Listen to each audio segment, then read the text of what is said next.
आधुनिकता लाने के लिए एक महायज्ञ शुरू किया, अनेक योजनाएं शुरू की। लेकिन मुझे इस बात का हमेशा अफसोस रहेगा कि यहां पहले जो सरकार थी उसने हमारा साथ नहीं दिया।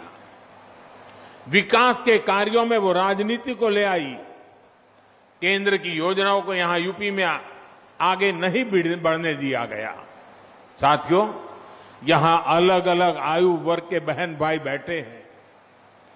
क्या कभी किसी को याद पड़ता है,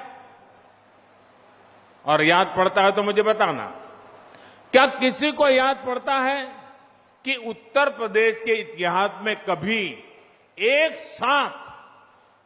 साथ इतने मेडिकल कॉलेज का लोकार्पण हुआ हो? हुआ है कभी? नहीं हुआ है ना। पहले ऐसा क्यों नहीं होता था और अब ऐसा क्यों हो रहा है? इसका एक ही कारण है, राजनीतिक इच्छा शक्ति और राजनीतिक प्राथमिकता। जो पहले थे उनकी प्राथमिकता अपने लिए कमाना और अपने परिवार की तिजोरी भरना था।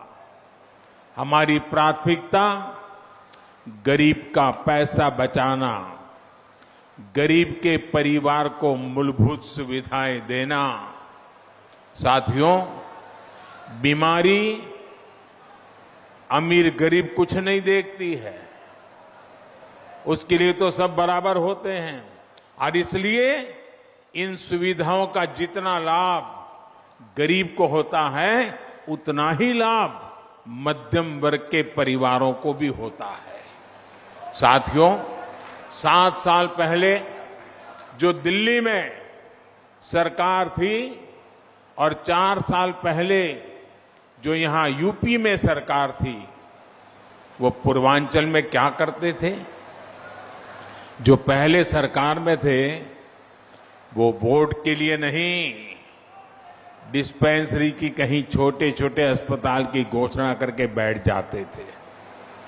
लोग भी उम्मीद लगाए रहते थे, लेकिन सालों साल तक या तो बिल्डिंग ही नहीं बनती थी, बिल्डिंग होती थी तो मशीन नहीं होती थी, दोनों हो गई तो डॉक्टर और दूसरा स्टाफ नहीं होता था। ऊपर से गरीबों के हजारों करोड़ रुपए लूटने वाली भ्रष्टाचार की साइकिल, ये भ्रष्टाचार की साइकिल 24 घंटे अलग से चलती रहती थी। दवाई में भ्रष्टाचार, एम्बुलेंस में भ्रष्टाचार, नियुक्ति में भ्रष्टाचार, ट्रांसफर पोस्टिंग में भ्रष्टाचार। इस पूरे खेल में यूपी में कुछ परिवारवादियों का तो खूब भला हुआ। भ्रष्टाचार की साइकिल तो खूब चली, लेकिन उस